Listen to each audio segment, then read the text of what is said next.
Good evening and welcome to the Year 9 into 10 Virtual Preferences evening for 2021.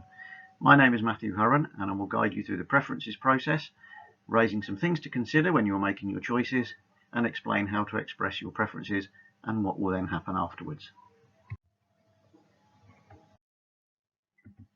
It's important to say right from the start that your preferences are your choices. However, it's also important to say that we want to ensure that we get the right student onto the right course so that we can maximise the chances of success and progression in the future. I would encourage you to use all of the resources available to you when making your choices and include parents and teachers in these decisions. During the course of this presentation, I will talk to you briefly about the Key Stage 4 curriculum as a whole, the idea of facilitating subjects, something you may have heard of called the English Baccalaureate, sometimes referred to as the EBAC, and I will offer some advice and guidance, finally talking through the process of how to make sure that your preferences are recorded. The core curriculum is the compulsory part of the curriculum and it makes up 15 hours of the timetable per week. The subjects in the core curriculum are English, Maths, Combined Science, Physical Education, Culture and Ethics, including the statutory components of religious education, and World Wellness. There is also provision for spiritual, moral, social and cultural education, PSHE, careers advice and citizenship built into the curriculum, which take place both as part of taught lessons and as additional activities such as whole school curriculum days. The remaining 10 hours per week are made up of the preferences curriculum, where you are able to express a preference for the subjects that you would like to study. It is divided into 4 timetable blocks with a variety of different subjects in each block.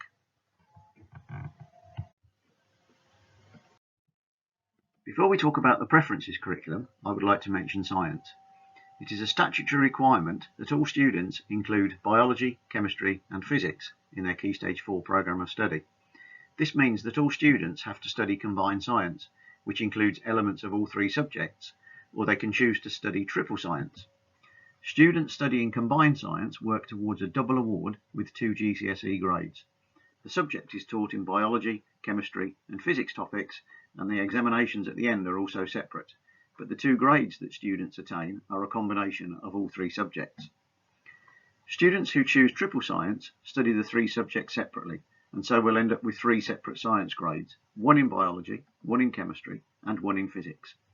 Although triple science is not really any more difficult than combined science, there is more to learn, and so it takes up 1 preference in order to allow the extra time needed. Going back to our principles of the right student for the right course, we would make strong recommendations around whether students should do triple or combined science. It is not to say that it's compulsory that you do so, but it is a strong recommendation because we think that this is the best choice for you and will help prepare you better for the future. You will find this recommendation on the letter with the link to the preferences form, which you will have received by email earlier today, 2nd of March. The situation is similar with computing and ICT. The computing course is very much about how computers work and includes a large element of programming, whereas the digital information technology course is much more about making use of computers in the workplace. If you are not keen on programming but still have an interest in using computers, we would recommend that you choose digital IT rather than computing. Again, we have made recommendations for you for which course we think would be most appropriate. However, remember this is not set in stone, and when you complete the online preferences form, you will have the opportunity to provide us with any additional information which you think might be relevant to support your subject choices. Facilitating subjects is the term applied to subjects that are most often required for the next steps. I'm sure it will not be a surprise to see the core subjects of English, Maths and Science on the list of facilitating subjects, but there are others. Any of the 3 modern foreign languages, that is French, German and Spanish, and the 2 humanities subjects, History and Geography, are also facilitating subjects. Having a range of facilitating subjects qualifications will keep many options open in the future, and for this reason we expect all students to include at least 1 facilitating subject in their choices, in addition to triple science if they have chosen it. It's important to say at this point that it is not a requirement to have studied facilitating subjects in order to join Manor School 6th form, but we do require a minimum of 5 GCSE or equivalent passes, including Maths and English, for you to join the 6th form to do A-level or BTEC courses. Of course, you would also need to have at least passed the subjects that you were interested in studying post-16 as well. It's also fair to say that some universities like to see facilitating subjects at GCSE as well as at A-level, and may favour students with them over those that haven't, because they show that you have a wide range of knowledge and understanding. The possibility of university probably seems a long way off at this point, but I think it's still relevant to consider it. The Russell Group are a group of top universities, and they publish a guide to applying for university courses at competitive universities.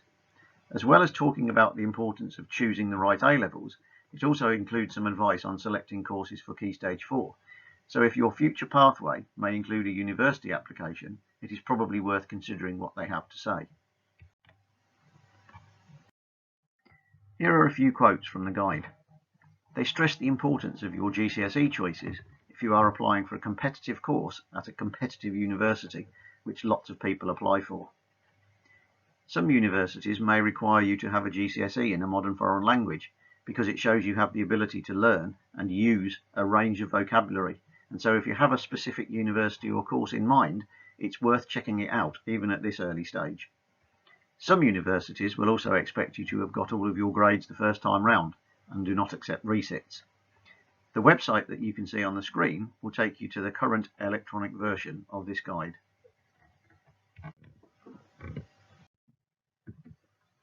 The English Baccalaureate, or EBAC, is not a qualification in itself, but it does show that students have studied a combination of courses that will equip them with an important range of knowledge, understanding and skills. To have the EBAC, students must have studied English, maths and at least 2 sciences, which they will cover as part of their core curriculum anyway. In addition, they need a modern foreign language and a humanities subject.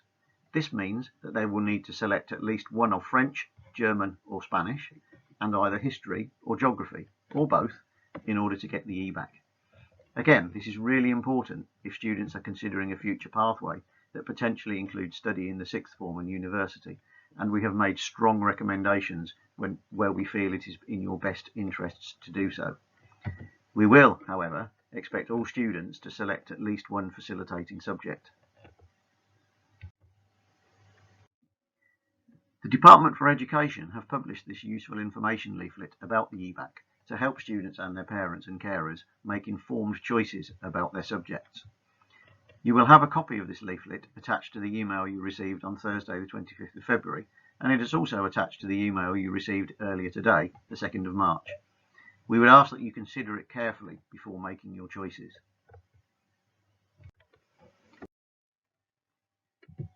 So, some things to consider when making your subject choices. Firstly, do you enjoy the subject? All of the evidence suggests that if you do a course you enjoy, you will do better than on a course which you don't. Choosing subjects because friends choose them or because you like the teacher are also not really valid reasons. Your friendship groups may change and different teachers may teach the subject, so make sure it is the subject that holds your interest. All of the Key Stage 4 courses that we offer have the same value, whether they are GCSE, BTEC or another type of vocational course. This means that they are all useful for making next steps and allow you to progress onto the next stage of your education or training. Most GCSE subjects are linear, which means that you study for 2 years and then complete the exam at the end, but some, particularly the practical subjects, have other styles of non-examination assessment, which is done at various points throughout the course. Vocational subjects, such as BTECs and Cambridge National courses, usually have a higher proportion of ongoing teacher assessment and a smaller amount of the subject that is tested in an exam, and some students prefer them for this reason. What do you really know about the course?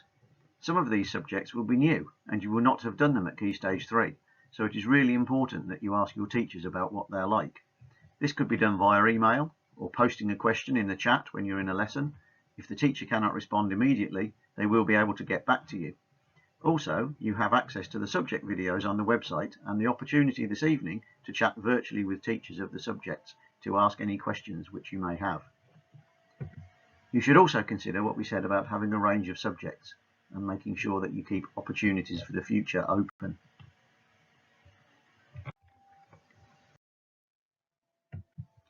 Coming back to what we said at the start, it's important that at the end of this process we have students doing the right courses. With that in mind, we will make strong recommendations about which courses we consider to be appropriate for you: triple science or combined science, computing or ICT, and recommendations around the subjects that make up the EBAC. Although as a general requirement, we will expect most students to include at least one facilitating subject in their choices. You will find these recommendations on the preferences form attached to today's email. You also need to be aware that for art, music, design and technology, and sport, we offer a subject pathway rather than individual courses. Within the pathway, there is a GCSE and a vocational course, which are equivalent in value but have differences in the teaching style and mode of assessment. This makes them more suitable for some students, and so in these subjects you will choose a subject area and we will look at which course would be the most appropriate for you.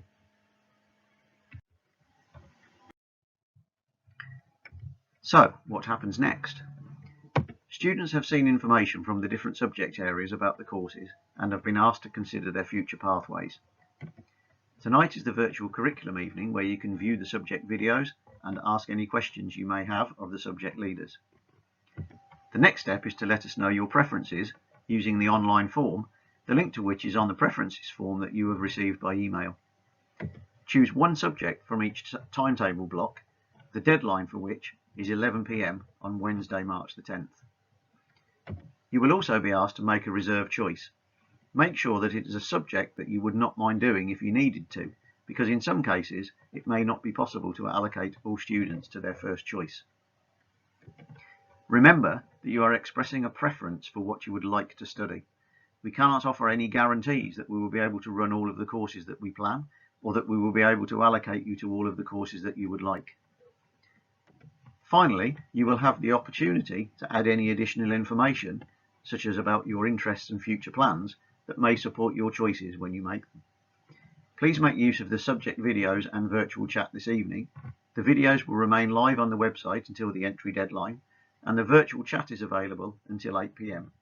If you have any questions, please ask your tutor in the first instance, and they will be able to pass on any queries to the relevant person. Thank you for your time this evening.